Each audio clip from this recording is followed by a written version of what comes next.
അങ്ങനെ കിണറടയ്ക്കാൻ തുടങ്ങി. വെള്ളം പെട്ടെന്ന് വറ്റി. ഇടയ്ക്ക് കിണറൊന്ന് കുഴിക്കുകയും കൂടെ ചെയ്തു. കിണർ വൃത്തിയാക്കിയതിനു ശേഷം ശുദ്ധമായ വെള്ളത്തിന് വേണ്ടി കരിയും ഉപ്പും ഇട്ടു. കിണറ്റിൽ ഒരു ദിവസത്തിന് ശേഷം പരിശുദ്ധമായ വെള്ളം.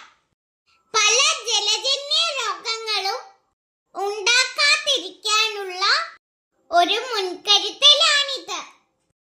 ഈ വെള്ളം ഉപയോഗിച്ചാണ് നാം ഭക്ഷണം പാകം ചെയ്യുന്നത്. ശുദ്ധമായ വെള്ളം ഉപയോഗിക്കുക. ആരോഗ്യം സംരക്ഷിക്കുക.